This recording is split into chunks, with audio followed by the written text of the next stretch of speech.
Regular meeting of the Board of Education of the Town of Westfield and the County of Union, New Jersey at 7 p.m. on the evening of Tuesday, November 3rd, 2015 in the boardroom of the Administration Building, 302 Elm Street, Westfield, New Jersey.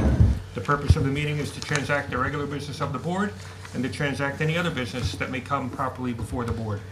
This is to advise the general public and to instruct that it be recorded in the minutes that in compliance with Chapter 231 of the Public Laws of 1975, entitled the Open Public Meetings Act, the Westfield Board of Education on Thursday, October 29, 2015, caused to be posted at the office of the Board of Education located at 302 Elm Street, Westfield, New Jersey, and delivered to the Westfield Leader, the Star Ledger, the Westfield Library, the Town Clerk of Westfield, the Tap into Westfield, and Patch.com, a meeting notice setting forth the time, date, and location of the meeting.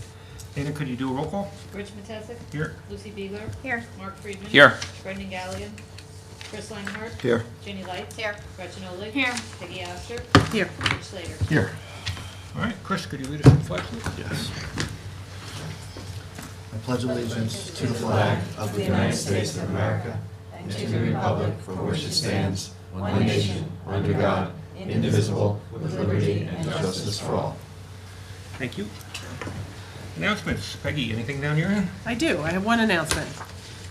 Westfield High School will host 175 colleges and universities at its annual college night on Thursday evening, November 19th, from 7 to 9 p.m. This event gives students and their parents an opportunity to gather information about colleges and universities nationwide. The college representatives will be in the high school's varsity gym, Gym 5, and Cafeteria B. A list of colleges and universities that will be in attendance are posted on the Department of Counseling Services website and will be updated 2 days prior to the event.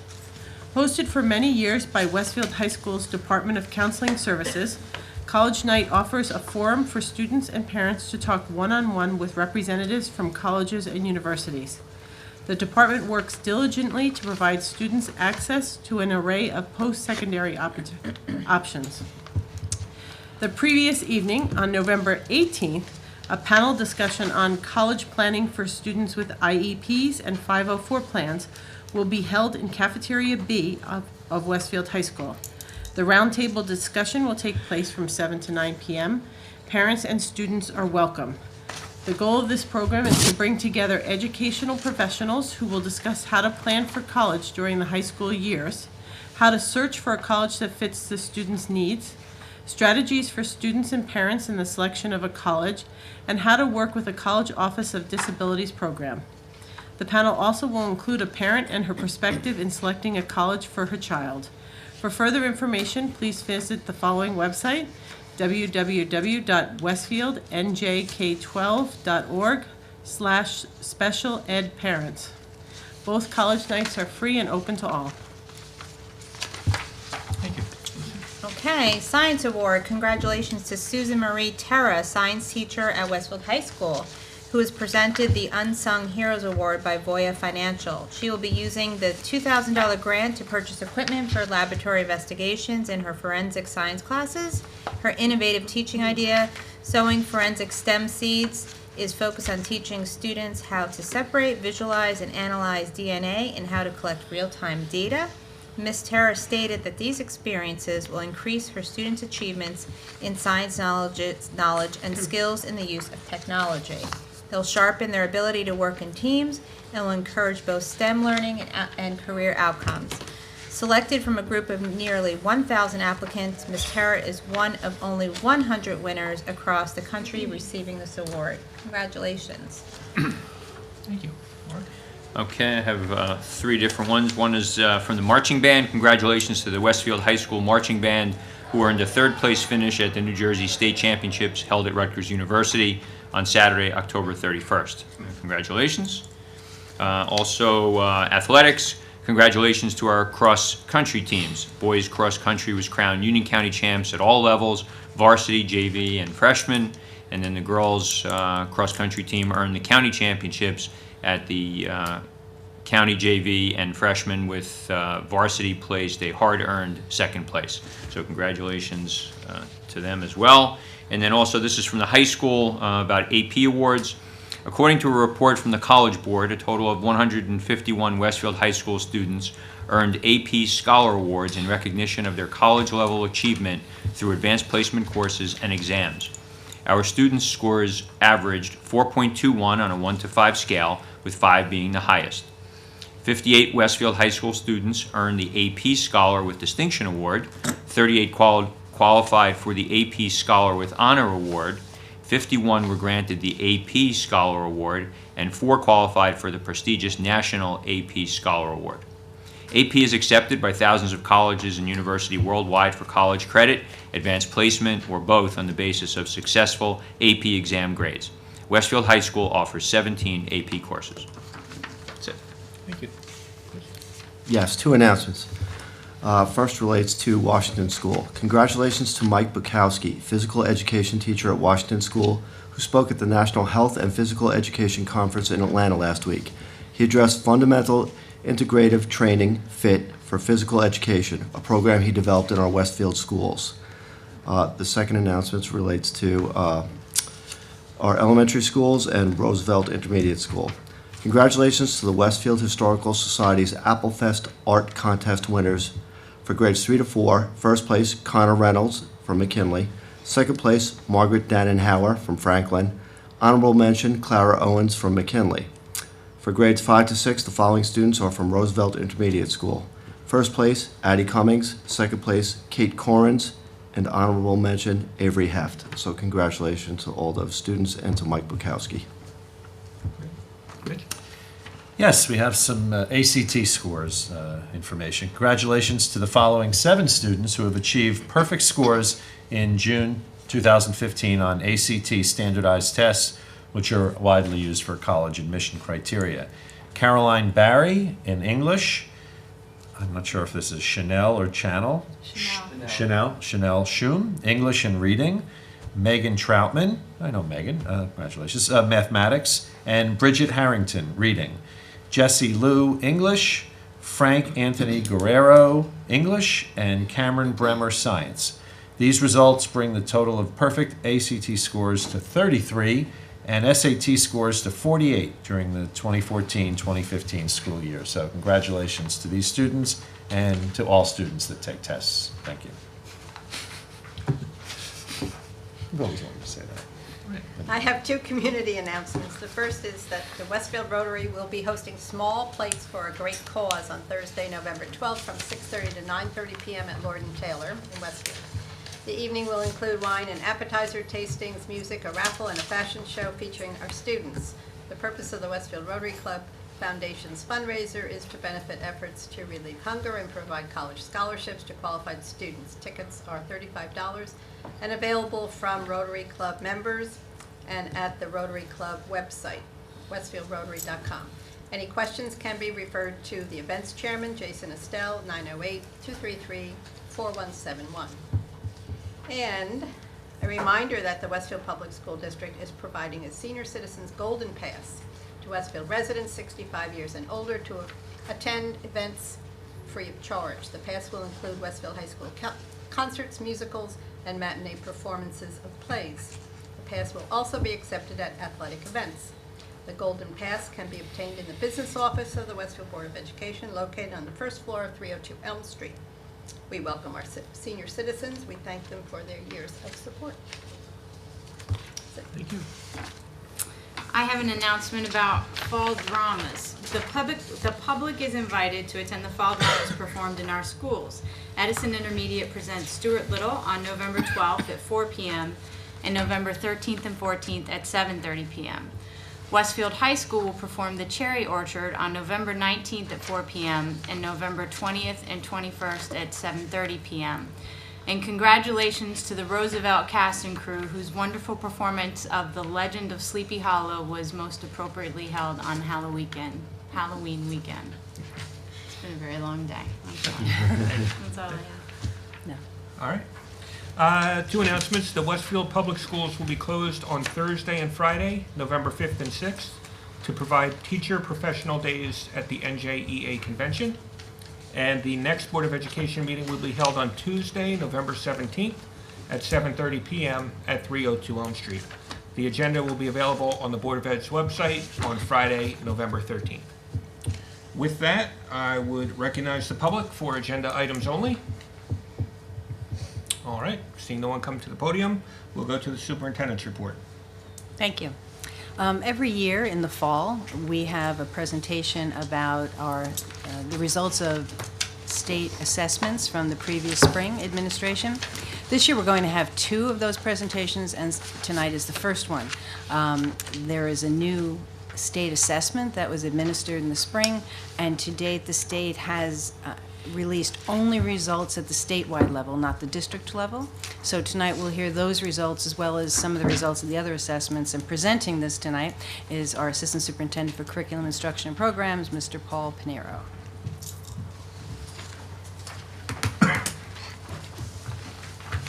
Good evening, everybody. How are you? Got a tickle from the leaves, so excuse me. As Dr. Dolan mentioned, this is really part one of 2 parts of the testing presentation that we do every year. This one will be much briefer because we don't have the amount of test data that we normally would have because it hasn't come out yet. I was hoping that it would be a short presentation because the Mets would be in Game 6, but that's not the case, so here we are. Tonight then, we'll only have 3 places to look at. A review of the available testing data, which we do have some. We have some science data from grades 4 and 8, and then actually a couple of our board members were providing some highlights of ACT and SAT and AP scores, so they'll come up a little bit later as well. And in the middle, there'll be just an update of what's going on with PARC, and those tests and it includes the state results. So it's just New Jersey as a state, not Westfield. So there's just a quick look at what I've just described. The grades 3 through 5 took the ELA and math online as part of PARC, but in 4th grade they also took science, which they've been taking for a number of years. That's the New Jersey Ask Science, which is still in place. 6th through 8th grades, also 6, 7, 8 took ELA and math online as part of the PARC testing, and in 8th grade they took science as well. And then over at the high school, grades 9, 10, and 11 took ELA and math. So we'll just take a quick look. It's only 1 slide for science, and the test itself explored, examined, tested for these areas: life science, physical, and earth science. They tested students in their knowledge as well as application of these concepts and skills. So our next slide just shows that the district scored really near 100% as far as being proficient in science. I guess that's about 98%. Our peers, the DFG, district factor group, they were right about the same, maybe a point beneath Westfield. And then the green is the state performance. So at the grade 4 level, it looks like Westfield was about 98. Our DFG peers were 97-ish, and 90% for the 8th grade across the state. Sorry, 4th grade. And then at the 8th grade level, Westfield's about a 91. Our district peers, the district factor grouping, is 90, and then the state performed below 80, probably about 78%. So that's what we have for science. Now we'll talk a little bit about where we're at with PARC so far. And even as soon as tomorrow, there'll be more information about how the state is and how we should be looking at PARC results. So what we'll offer tonight is the things that are definitive that we can share with you tonight about PARC, and then as we get more information, we'll share more along the way. So for tonight, we'll just give you a little overview of how the test has changed. Remember last year we had a PBA and an EOI. That was a performance-based assessment that was like March, April, and then there was the end-of-year assessment, so there was 2 windows, and that was into May. So those were 2 windows, required a lot of coordination, and certainly there was concerns about instructional time and the amount of testing. So PARC did reassess and reevaluate how the testing times. And what you see up there is in the purple, it's the time that was spent last year on those given tests. So grade 3, for example, was 9.75 hours spent. This year, in the combined window, it'll be 8.25. So really for grades 3 and then 4, 5, 6, 8 in high school, you'll see about a 90-minute, there'll be 90 minutes less, give or take a few minutes, of testing and only in one window. So that's what's really most significant, that we're not disrupting, we're not interrupting. There's no nice way to say that, is there? So there's no, we don't have to do testing during school twice. We only have to do it once, and that window will be, not only will it only be one window, but the testing amount, the total times will be shorter as well. So those are two big pluses. The testing windows, grades 3 through 8 in 15-16 this coming spring, April 4th through May 13th. And then at the high school, they start a little later, April 11 through May 20. You might recognize that sandwiched in the middle there will be a week of spring break, but our principals and test coordinators are working on it, and they'll schedule with taking that into account. The window itself is 30 days, so the week off will still give us time to get the testing in. What I've put up there is a slide that demonstrates, so because it's a new test, anytime there's a new test, it's like anything, it's new, you need to let it, the validity, it takes a while for it to be valid. So if it's 1 year of numbers, you really don't have enough history of it or comparative data, that kind of thing. It's a brand new test. So to count that towards graduation, the state thought that that might be inappropriate. So what the state has done is created a window for classes of 2016 through the class of 2019. So that's 3 years. 4. So for those 4 years, there'll be alternatives. So it could be, as you see up there, I'll read a few of them to give a sense of it. So you could have a passing score on Park in grades. Now these are high school graduation requirements. So these are all high school tests. So you could pass in grade 9, 10, or 11 in either ELA, language arts, or math, and that would count towards a graduation requirement. Or, so those are all ors up there. Or you could score a 400 or above in SAT reading, or in the case of math. And then there are some other alternatives. For example, the ACT, AccuPlacer, which is sort of a placement test for freshmen going into college. And PSAT is up there as well, and so on. So there's a couple others up there. The last one is a criteria that comes with a portfolio appeal. So if students were to struggle in all of those areas, we would be able to support them by having them work in the areas that were identified as problematic, and the teachers would work with them to prepare a portfolio demonstrating that they've worked closely with the teacher to manage and come up to proficiency level with those skills. So I think that's really good news, and it's important that students for 4 years will have alternatives to graduating, while I would imagine there's some more debate and discussion about exactly the impact of Park on graduation at the high school. And I think that was the appropriate thing to do. So we're thankful to the state for allowing us to have these alternatives. So for a few moments, I'm going to be discussing how this is a new test. And for the most part, I took some of the language directly from Park and from the Department of Education. This is because the test is new and it might not look like what we're used to. For example, according to Park, the tests measure performance against a new set of standards. So they're new standards, the test is new, and there's also a different philosophy behind it. And so fewer students are likely to meet them initially.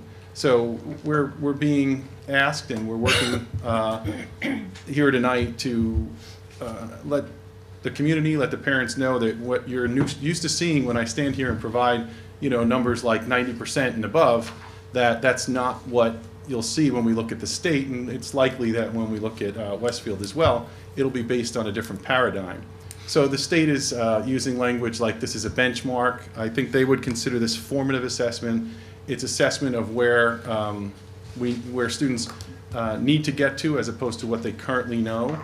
So it's a little bit of a paradigm shift if it's a different philosophy. And they've also said that Park provides parents with an academic checkup. That might be a good term for it. It's a checkup versus a summative assessment of where everybody has gotten to. So this is more like a checkup. So Park remember Park is not just a New Jersey test, it's a test in 10 states. And all states that are using the test are required to use 5 levels. So the levels that you'll see in a minute on charts for the state include level 1, so they range from not yet meeting expectations to level 5, which is exceeding. So in between, there's the partial, approaching expectations, and meeting expectations. And what constitutes passing? So each state established their own cut scores. So in fact, tomorrow they'll be voting on approving what those cut scores were. They vary from grade to grade. So what I can tell you for tonight is that while they'll be approved tomorrow, they were used to come up with these percentages that I'm about to show you. So the percentages would fall in the area before 4 and after 3 in New Jersey. It's not always the case in Ohio, for example. Their cut score came before 3. So the score is a percentage rather than a level. I will have passed if I Correct. met a certain percentage, not necessarily if I got the level 4 or 5. I think if what you're saying is in the old school, so New Jersey Ask used to be you're either partially proficient and you were proficient or advanced proficient. In this case, there's a wider range. It's not specific to what you might consider passing or failing. And I guess to some extent, states are defining what that might mean. The last workshop or meeting session that I was at, it was the impression was that 4 or 5 in New Jersey means that that's where students are supposed to be, and that 3 meant that you're on your way but not where you need to be. So if you forced me, I would say that levels 4 and 5 are passing, and below that would not be. But tomorrow they're going to vote on and clarify some of that. It raises the question, then where did the percentages come from? So we have to assume it's based on the cut scores that are being presented tomorrow. I know that's confusing, but this is our reality right now. And what's happening tomorrow is that the New Jersey State Board of Education is meeting to approve the cut scores that you mentioned. So the fact that these were released and they were released publicly and to the media, we have to assume that that number was used to come up with these percentages and that tomorrow should be approved. Who knows? So with that in mind, you might look at just a random grade. We'll start with grade 3 for language arts. Remember, this is New Jersey students, so this is the state. This isn't Westfield. Our Westfield scores will be in at the end of November. Parents will receive scoring reports in December directly from our district. So this is just to give you a sense of what the state is releasing these in pieces. So first they wanted to give a sense of the state's performance overall. And when you look, you'll understand what the state means when they say that this is a paradigm shift. They're not the scores you're used to seeing. For example, grade 3, 39% fell into the category of meeting expectations, and 5% were exceeding, for a grand total of 44%. And you might say, according to New Jersey's cutoffs or numbers, then under 50% are passing. The state is asking us not to look at it that way. They're asking us to look at it as more of a continuum and that students need to move along it. Paul, has the state commented on the widespread concern that many students didn't really treat this, let's just say, seriously? No. And that's why the scores Unless- are so, they I haven't haven't issued any commentary on that? They this certainly week? have been asked that, but no, Yeah, but they haven't said it. no. So if you look, you'll see that there are no numbers that we're familiar with seeing, even at the state level. So in the next slide, I'll show you math. It's pretty much a similar case. Again, grade 3 is an example, 37 and 8%, and that's 45%. So that's fewer than 50%, or would be considered on this model, passing. Again, to show, not necessarily to suggest that Ohio knows something that we don't know, or that just to give a sense of how this is fluid and why we monitor this on an ongoing basis, is that one state did decide that 3 would count as what you would consider passing. So that's not the case in the other states, but it was the case in one. And so I guess my point being that this is still very fluid, and it changes quite a bit from day to day, and we have to keep that in mind. Something else to keep in mind about this slide is you'll see Algebra 1, Geometry, and Algebra 2 there. So in grade 8, you'll see that the state, even in some kind of pattern that you might see up there, the state did even lower in grade 8 math, And that's because a lot of 8th grade students take Algebra 1. So those numbers aren't counted. So if you're taking Algebra 1 in 8th grade and you're a student who can do Algebra 1 in 8th grade, your number will not be included as grade 8. Your number is included with Algebra 1. And the reason I think that's important to point out now is that it will be the same case when we look at our own scores. We'll notice that Algebra 1, that 8th grade may be skewed by the fact that many of our 8th grade students take Algebra 1, and those numbers will be reflected in Algebra 1 count and not grade 8. So again, I mean, there's a little bit of redundancy here, but I think it's important to bring home some of these points. According to the Department of Education, the PARCC scores for districts are anticipated to be released in late November. They also anticipate them to be lower than what you're used to. And you'll receive those parents will receive them in December. All right, so let's pause for just 1 second before looking at things that we're a little bit more familiar with, SAT, ACT, and AP, and I can attempt to answer any questions on PARCC at this time. Why do you think they chose to say approaching expectations? I mean, if you take geometry and you take a test at the end of the year and you're approaching expectations, but you're done with geometry in a month, when are you gonna get to the expectation? Like I get it for like 3rd grade, you're kind of moving along in your math and so forth. When you get to these very definitive subjects, like Algebra 1, I mean, that rolls over. I'll say geometry is pretty much a locked-in course. So at the end of the year, if you're not above approaching expectations, when are you going to get there? Because you're never taking geometry really again. So I mean, I question just like the categories that they list here. You know, it's interesting. We talked about that this morning at our, Paul and I, about, you know, previously, really the focus was on meeting the standards. Right? And that was the goal. But now it's different. Now it's not quite a bell curve, but it's darn close. It's as though they wanted a certain number in the center and smaller numbers at the tail end. As Paul has been saying, it's a very different philosophy behind it. I'm not saying whether I agree or not, but it's very different. And I think the language you're referring to reflects that. Yeah, I think it does. I mean, I would say if you have something, and they were pretty high numbers, so we're going to say under 50% aren't, say, proficient in geometry, but they're never going to become proficient in geometry. I don't know what that says about education in general. You know. Or the test. Right. Yeah. Something. Especially since this. Sorry. Especially since part of the difference in the test is they acknowledge that to get to the upper ends, the 4 and the 5s, they include questions that are above the level. So beyond what you would expect in geometry, there are questions there because they wanted to differentiate those who were higher and in sections 4 and 5.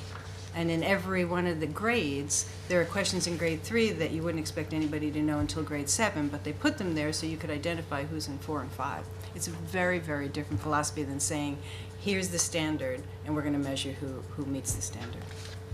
Yeah, it's not so much like, are they going to get there, meeting expectations? It's almost like this is the criteria for geometry, and you're eventually, it seems like you will be expecting to get there, but you're not there yet. Not that you're eventually supposed to meet that, because you've never taken that class again.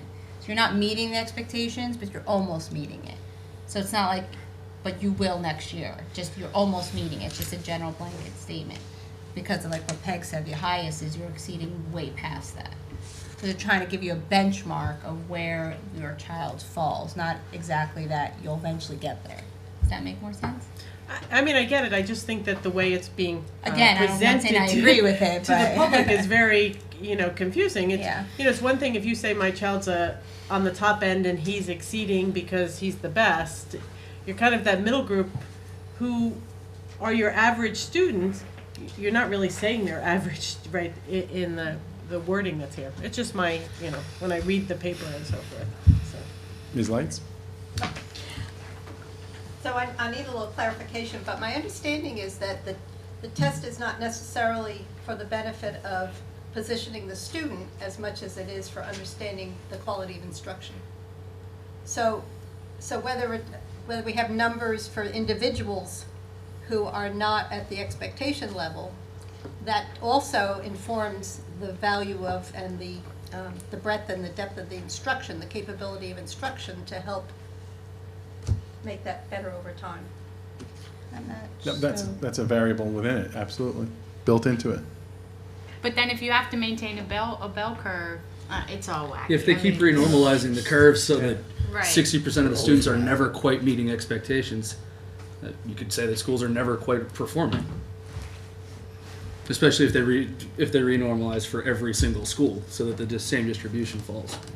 It's only in the first year. Yeah. They've been the Department of Education's been having fun with statistics the last couple of years. They're having fun Between the with it, redo of the factor groups and everything else. Yes. You know, in trying to be fair to the state, I think there's this attempt to raise rigor, and that these standards are intended, actually nationally, these are national standards, were intended to be more rigorous. So then someone designed a test that needed to then demonstrate those standards. But this other piece that I think, it's the second time, Dr. Dolan, I've heard you explain it, and now it really comes home to me, the difference between the ASK and these tests, in that in the old days, well, New Jersey ASK days, if you met the standards, if you mastered the ones you were supposed to meet in your grade level, well, then you were going to fall somewhere between proficient and advanced if you really demonstrated it on a high level. Now, it's almost like the deck is stacked so that you would have to demonstrate something above your grade level to be considered at a 5 level. So that goes back, I think to the point that, it'll be a bell curve. It'll be sort of an entrenched bell curve that will just keep renormalizing. It's going to, right. So we're assuming that this stuff is obvious to people who are making the policy, and that they'll take some of those things into consideration. One example is that those graduation requirements are loose for a few years simply because there still needs to be some consideration given towards what it means to use this, for lack of a better term, bell curve, because wouldn't that mean like 50% of the state is now not in a position to graduate, But we're getting way ahead of ourselves. I think, to some extent, based on the data we get, we'll look comparatively at how Westfield does and try to make sense of it. I think that so next time that you see me up here, I'll be talking about a score report that parents will get. And sometimes if you just pull aside the percentages, and I like the score report, to be honest, the score report that comes along with the testing is very specific. It points out the skill sets and areas even more than New Jersey ASK did when it had those clusters. We can do reports on what skill sets at what given grade level were deficient. So, we could do all of that with New Jersey ASK, but this is built right into a database that is very powerful. So parents will also be able to see a little bit more and go online as well to a limited extent and get a better sense of those skills. So, like, you've heard me say this in the past when the performance reports came up for a while and they had those percentiles, the peer percentages and all that, the peer groupings, that you strip away this attempt that hasn't been working at comparative data and rankings, and you look at the raw scores. So we'll look at raw scores, we'll look at which skills seem to be flagged in our district, and certainly parents will be able to see some of that in those reports. So I'm hopeful that the reports tell us something. I just don't know that the percentages can add up to as much as we might hope. Paul, I guess I'm thinking ahead. I say we get, results in for our district with level 1, level 2, or level 3. People aren't going to be happy, and I think, we always talk about, teaching to the test. I think we're just going to have renewed emphasis on that then to do better at the test and those things. It almost seems like it could be self-defeating because we're going to end up putting all our efforts into doing better on this test. I'm not saying you have an answer for this, but, all of a sudden, based on these scores, that's what we're going to be focused on, and that's what we're going to be directing our efforts towards. It seems like we could end up in a very narrow scope of teaching parameters, focused on this test. So here's a happy thought, something that will offset that a little bit. The happy thought is within district, increasingly over the years, we've become more and more adept at creating our own assessments. Initially it was just a good thing to do. Now, thank God, right? So we create our own in-district assessments. in many areas, especially, for example, elementary language arts and elementary math. So we have this data that we can collect, and all of our curriculum in this very room, it goes through a rigorous read over by teachers and administrators and supervisors to make sure that our curriculum is aligned with the standards and that they're the best documents that we can work with. So these are really strong curriculum documents that have instructional aspects built into it, techniques and so forth, units. So they're very well planned out, and then our in-district assessments are aligned to those. Well, that's just good education. It's what everyone is supposed to be doing. It's what the federal government and the state thinks they're doing with these tests. It might even be their good intentions, but we're seeing what you're saying, that it's not the case, and that some districts might wind up having to teach to that test, which has happened in the past. We've been fortunate. We do our thing and we do it well, and then our numbers take care of themselves. And so I think that we need to keep doing that, because the results on some other tests, such as SAT, not that it's all about that, but tests that have been around a long time, that we've mentioned tonight already, ACT, SAT, AP, that those do demonstrate our students as doing really, really well, and at least those are been consistent, and we've got numbers from the state and numbers from the country, and that gives us a sense of how our students are doing. So your point is well taken. I think that that's why we have to have these multiple ways of knowing where our students are and how well they're doing. Right. So we can offer that to you to feel better. It makes me feel better. Right, I sleep is. better at night knowing Yes, that. for sure. Yeah. Which is almost a good, any more on Park? I'll be back up here again in a couple weeks, and we'll be able to do more on Park if more questions arise. Sort of a segue into what, others tests that we've seen traditionally around a longer time, and that I think can tell us some good things about our district. So there's the SAT, there are the SAT scores for critical reading, math, and writing. Westfield's at the top, well, literally and on that chart, with regard to the state and the nation. New Jersey as a state outperforms the nation in SAT every year, and which is a nice thing. And so the nation is another comparative piece of data. So Westfield has performed above those two consistently. In recent weeks, we've had some students come by who had scores, perfect scores in the SAT, and there are many administrations of the test. So after each administration, there's a number of students that Lori Korecki will write about and their achievement of a perfect score, and this reflects a year's worth, or through last June. So we had 6 students in reading, 15 in math level 2, 9 in math, 2 perfect scores in U.S. history, 1 in world history, 8 in writing, 2 in chemistry, 1 in physics. 1 student received a perfect score in Chinese with listening, French, 1 in Korean with listening, and Spanish reading. So we've run the gamut of some really impressive performances by our students. This is the ACT. Increasingly, we see more and more students taking ACT, and similar to what I said about the SAT, you see the state and national numbers there, and Westfield performs above the state, who performs above the nation. So those are also very impressive. And the next slide shows some more perfect scores. ACT perfect scores in reading, math, English, and science, 9 in reading, 6 in math, 8 in English, and 10 in science. And last slide shows how well our students are doing in advanced placement. 17 courses we offered. I think that was mentioned a little earlier this evening. And yet some of our students will take the AP for a test that is not offered as a course.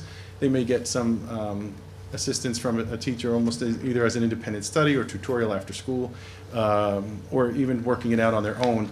But our students are able to take tests above and beyond our courses that we offer, and perform at the score of 3 and above. 3 is the magic number on the AP. If you score 3 or above, you're considered passing or achieving what it is the college would consider being prepared for college and careers as far as advanced placement would be considered. So, always between 91 and 93% of our students are scoring at 3 or above.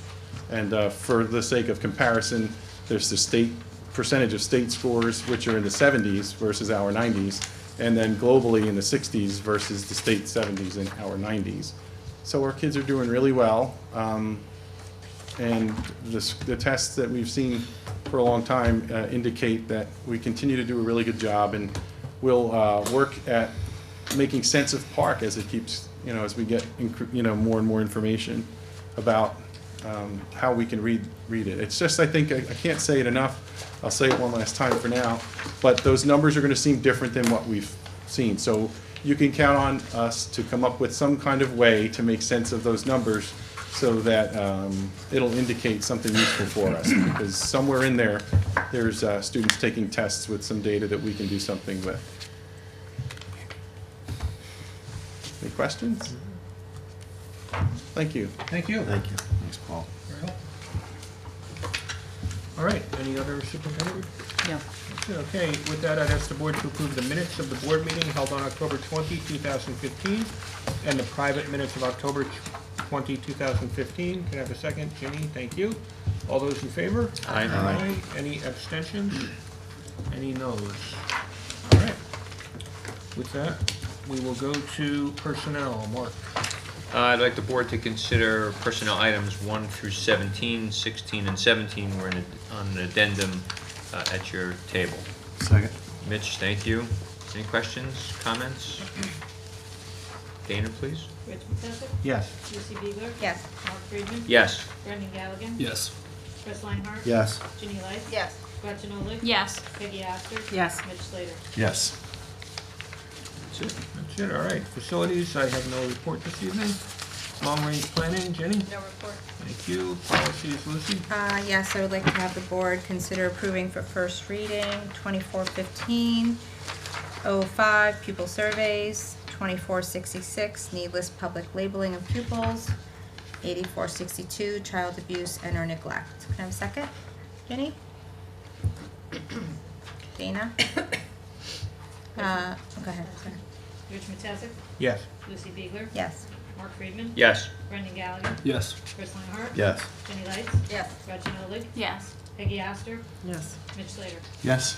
Okay, and I also like to have the board consider approving for first reading to abolish the following policy, 2650, educational research. It's now in a different policy, 2415.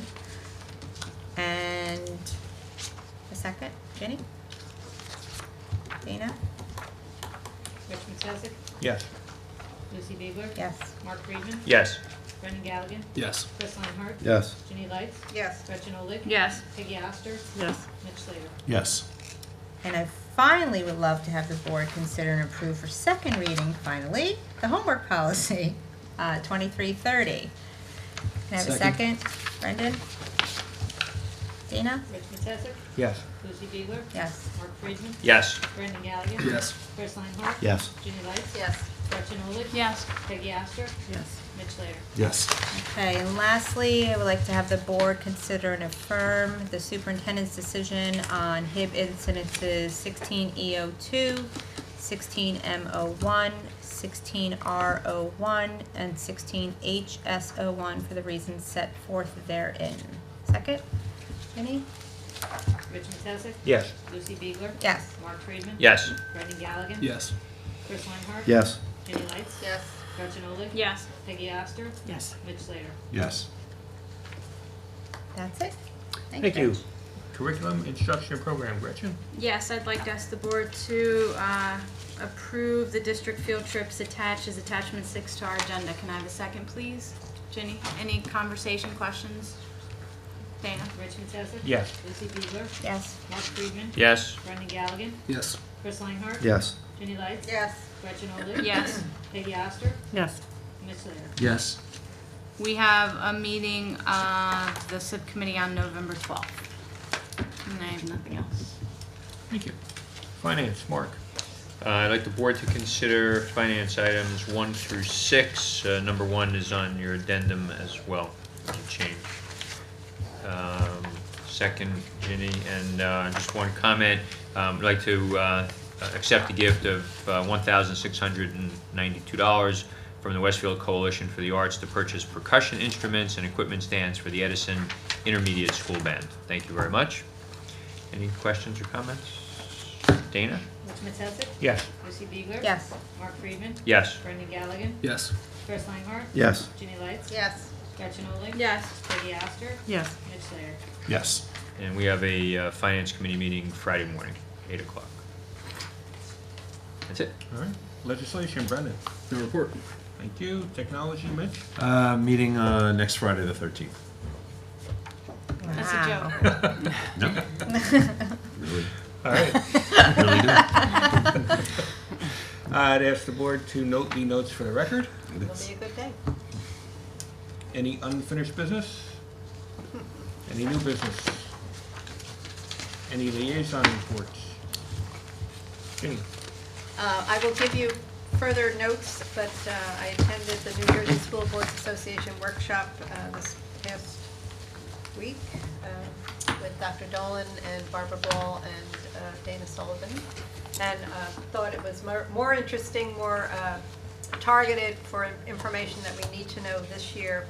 Especially, I attended some negotiation sessions and labor relations sessions, so I have notes that I want to put together, and on November 17th, I'll give you a little more information and also distribute it. Great. Thank you. Great, thanks. Dana. Just want to update on the bond, where we Sure. are with the bond question. So, as you know, at the meeting that we had last month with the community group, they suggested that we look at possibly a second bond question to include some of the renovations to the auditoriums and the high school TV instructional classroom that we have. So George, our architect, is looking at those estimates, putting together the applications, which we did approve at a previous board meeting, to submit those to the state so we can get the ball rolling on those. That will determine the timeline of whether or not a bond referendum or two bond referendums are possible in either January or March. And we are meeting with finance on Friday. That's the topic to talk about the referendum, and whether or not to have one or two and what's going to be in there. And then I would imagine facilities probably would follow up at the next meeting also to do that. So depending on if we were actually going to go forward with a January referendum, the board would have to approve the question or questions on December 8th. So we're getting kind of close to that timeline. It's going to all depend really on how quickly the state can turn around the project applications that we submitted to them. They did just go down there, so we should know probably in another week or two how backed up they are and how quickly we may expect a response, and then we can look at the timeline and move forward from there. Thank you. Anyone else? Liaison reports? All right. I would then recognize the public for questions and or comments on any topic. Seeing no one come to the podium, I would ask the board to approve the following resolutions. Resolved that the Board of Education move into private session for the purpose of discussing matters rendered confidential by state and federal law and harassment, intimidation, and bullying incidents. And resolved that any discussion held by the board which need not remain confidential and the results of the discussion be made public as soon as practicable. Can I have a second? Ginny, thank you. All those in favor? Aye. Aye. Any opposed? Any abstentions? All right, we'll move to private session.